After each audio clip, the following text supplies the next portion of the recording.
공연을 관람하기 전 터치 투어를 경험한 적이 있나요?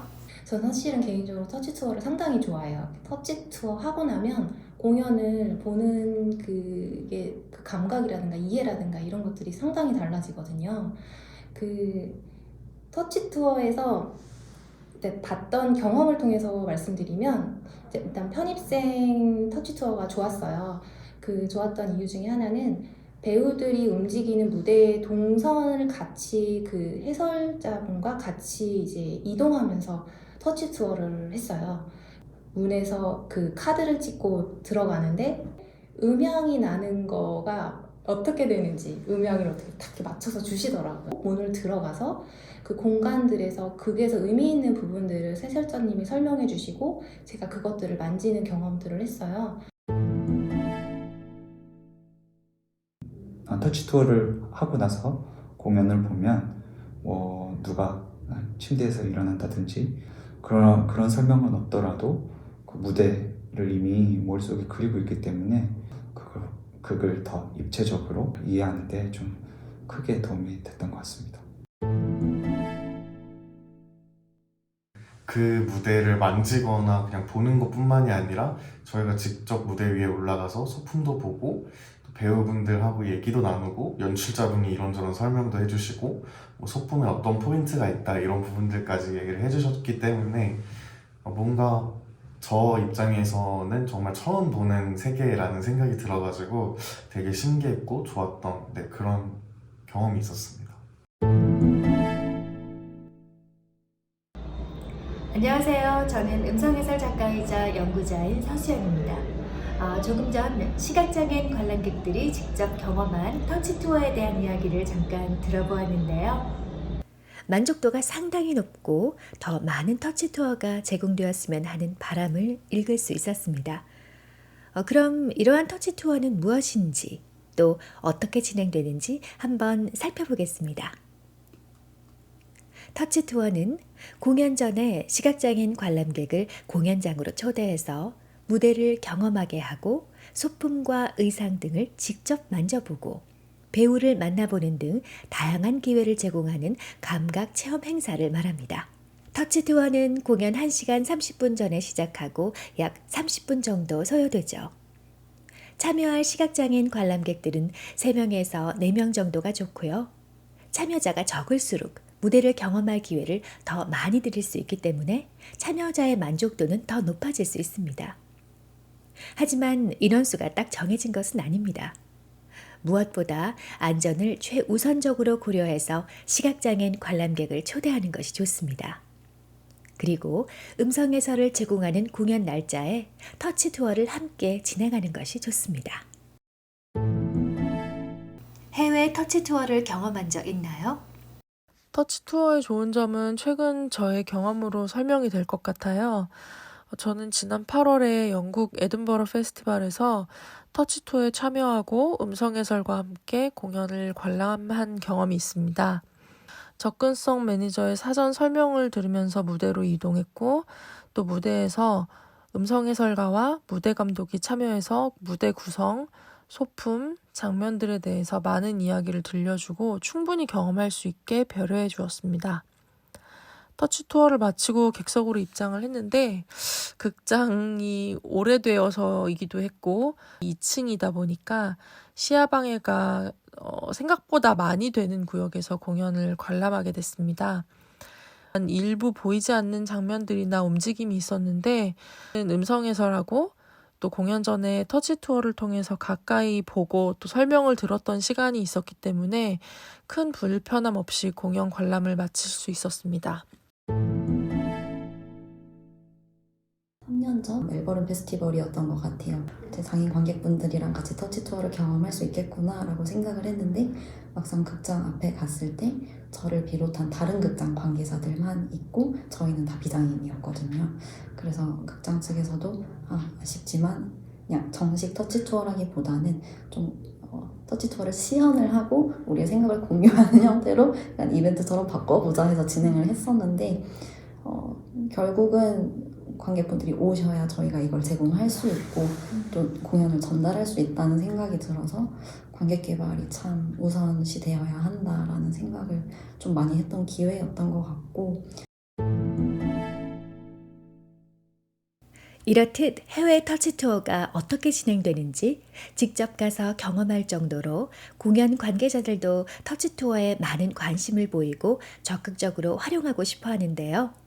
그럼 터치 투어는 어떻게 디자인하는 것이 좋을까요? 먼저 약속된 장소에 집결한 후 시각장애인 참여자들이 무대를 경험할 때 방해 요소가 될 수 있는 큰 짐이나 외투는 따로 마련된 장소에 맡기는 것이 좋습니다. 그 다음 참여자들을 무대 앞 객석에 앉혀드린 후 터치 투어와 진행 과정을 간략하게 설명드리고 무대로 이동합니다. 다양한 방법으로 무대와 소품을 경험하고 다시 무대 앞에 좌석으로 돌아와서 마무리하죠. 물론 이 과정이 정답은 아니고 무대와 소품을 어떻게 이용하느냐에 따라 조금씩 변동사항은 있을 수 있습니다. 터치 투어는 소품이나 무대 구조물을 만져보는 것으로 끝나는 것이 아닙니다. 가령 연기자가 직접 나와서 자신의 목소리를 들려주면서 준비한 소품을 만져보게 하기도 하죠. 이는 제가 즐겨하는, 그래서 꼭 빼먹지 않으려는 이벤트인데요. 제가 진행했던 음악극 합체와 연극 편입생, 뮤지컬 더 트라이브에서 이렇게 해서 매우 좋은 반응을 얻기도 했습니다. 터치 투어를 제공했던 경험이 있나요? 옥상이 카우보이라는 공연이 끝나고 시각장애가 있으셨던 한 관객분이 다른 모든 사람들이 공연장을 빠져나갈 때까지 공연장에서 나가지 않고 계셨는데, 나중에 제가 가서 물어보니까 무대의 구조물들을 한번 만져보고 싶다고 하셨어요. 그래서 제가 어깨너머로 배운 지식을 총동원해서 무대를 좀 설명해드리고 소품을 가져다 드렸었는데, 그 원하시는 것들을 다 확인하고 난 뒤에는 무대에서 사진도 찍고 가셨거든요.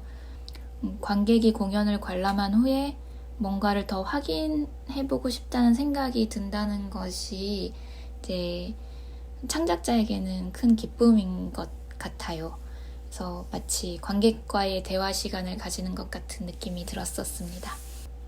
제 터치 투어가 단순히 무대를 걸어보거나 소품을 만지는 것보다는 전문가에 의해서 세심하게 디자인된 프로그램으로 만들어지면 좋을 것 같고, 음성 소개나 음성 해설을 제공하지 않는 공연이더라도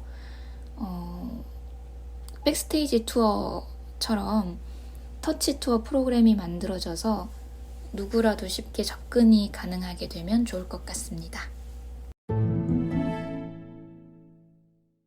터치 투어는 공연 전에 이벤트처럼 진행하면 좋고, 전문가가 디자인하면 관객들에게 더 큰 만족을 줄 수 있지만, 현실적인 어려움이 있다면 소극단에서 간단하게 터치 투어를 응용해보는 방법도 있습니다. 바로 접근성 테이블인데요. 공연장 밖에 테이블을 둘 수 있는 공간을 마련하고 공간에 사용되는 소품들을 늘어놓고 안내를 하는 방법이죠. 이때 소품들은 터치 투어를 진행할 것을 고려하여 여분으로 만들어 두거나 미니어처로 따로 제작하면 좋습니다. 이렇게 접근성 테이블을 설치하면 공연 기간 내내 소품을 구경하고 만져볼 수 있는 경험을 장애에 상관없이 모든 관객에게 다 제공할 수 있습니다. 특히 시각장애인들은 공연 전에 소품을 만져보며 이해의 폭을 넓히고 공연이 끝난 후 다시 한번 소품을 만져보고 궁금한 점을 물어보면서 공연의 감동을 배로 느낄 수 있죠. 너무 어렵게 생각할 필요 없이 이렇게 현실에 맞게 취지를 잘 살려 진행해 볼 수 있습니다.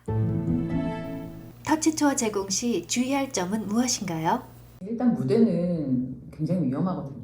실질적으로 그냥 저희가 비장애인 분들의 어떤 무대 세트에는 못을 다 박지 않아요. 왜냐면 다시 철수할 때 빼기 쉽게 하기 위해서 그냥 이렇게 반만 박아놓고 거의 뭐 다리도 살짝 그러니까 거의 가건물 지어놓듯이 지어놓기 때문에 굉장히 위험하단 말이죠. 아무리 우리가 조심을 한다고 해도 이게 나무 뒤에 가시라든지 아니면 높낮이 계단이라든지 뒤에 튀어나온 못이라든지 뭐 뭐 벽을 해서 타카를 박는데 그걸 만졌을 때 이런 위험한 부분들이 너무 많거든요. 네, 그렇죠.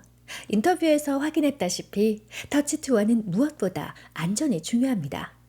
그래서 현장 상황에 맞게 연출, 무대 감독, 접근성 매니저 등 관계자가 꼭 함께해서 극장 입장과 퇴장의 모든 동선을 안전하면서 짧게 설계하고 함께 진행하시는 분들도 시각장애인 안내 교육을 간단하게나마 받는 것이 좋습니다. 지금까지 터치투어의 개념과 제작 방법을 알아보았는데요. 터치투어는 무엇보다 시각장애인 관람객들에게 공백으로 남아있는 시청각 지식을 감각으로 경험하는 기회를 제공하고 이미지를 형성하는 데 도움을 줍니다. 더불어 놀이문화로서의 기능도 있죠. 접근성 콘텐츠인 음성 소개와 터치투어는 음성 해설과 톱니바퀴처럼 맞물려 돌아가며 시각장애인 관람객들에게 더 많은 시청각 정보를 제공하게 됩니다. 음성 소개도 그렇고 터치 투어 역시 어떤 몸을 가지고 있던 간에 공연을 보고 즐기고 또 감각하는 데 있어서 깊이를 더할 수 있게 해주는 방법이라고 생각됩니다. 개인적으로는 음성 소개가 홍보의 확장을 더할 수 있는 데에서 가능성을 봤고요. 그리고 터치 투어는 관객 개발 프로그램이나 관객 참여형 프로그램으로도 확장시킬 수 있을 거라고 봅니다. 공연을 관람하는 관객 모두에게 장애는 비정상이거나 일반적이라는 인식을 떠나서 그저 다른 몸이라는 것으로 감각하게 하는 것, 어쩌면 공공극장으로 마땅히 해야 하는 인식 개선의 역할까지 포함해야 한다고 생각합니다. 여러 차례 제작을 경험하다 보니 음성 해설이나 수어 통역, 자막 해설, 공연 관람의 방식 자체를 풍성하게 그리고 모두가 편하게 만들어주는 것이겠다라는 생각도 듭니다. 다만 이런 콘텐츠들이 비장애인 입장에서 제작된다거나 또 특정인의 전유물이 되지 않아야 한다는 것에 전제가 되어야 할 것입니다.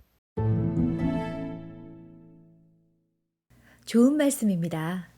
장애 유무와 상관없이 모든 관객들이 다 함께 이용할 수 있는 접근성 제고 공연, 접근성 향상 공연을 지향해야겠죠. 끝으로 접근성 콘텐츠를 제작할 때 생각해 보아야 할 것들을 인터뷰로 만나보시고요. 저는 이만 물러가도록 하겠습니다. 고맙습니다. 관객분들이 오실 수 있는 좋은 콘텐츠를 만드는 게 또 제작자랑 극장의 역할이 아닐까? 그것은 내가 장애인이든 비장애인이든 흥미롭지 않거나 나한테 시사점이 없는 공연을 굳이 그 불편한 공간에 가서 보러 가고 싶진 않을 것 같거든요. 그래서 저는 약간 이런 일이 있을 때마다 재밌는 이라고 표현해도 될지 모르겠지만 재밌는 콘텐츠를 많이 만들어야겠다라는 생각을 많이 합니다. 터치 투어가 이렇게 극을 이해하고 극을 좀 더 막 깊게 이해하고 좀 이렇게 충만하게 우리가 느낄 수 있게 하는 되게 좋은 요소인 것 같아요. 그리고 터치 투어는 진짜 시각장애인만을 위한 건 아닌 것 같아요. 시각장애인을 위해서 출발했을진 모르겠지만 아까 그 편입생 그 소품이나 무대에 대해 말씀을 드렸지만 비시각장애인 분들도 하고 나면 정말 공연이 다르게 보이는 요소라고 저는 생각하거든요. 그래서 터치 투어는 더 많이 하고 자주 했으면 좋겠다는 생각을 했습니다. 제가 원래 공연을 좋아하기도 하지만 저같이 이런 당사자, 시각장애인들이 이런 공연들을 계속 봐야 공연의 접근성 지원을 만드시는 분들께도 큰 힘이 될 것 같다는 생각도 있고 가능하면 접근성 지원이 제공되는 공연들은 찾아보려고 하고 있습니다.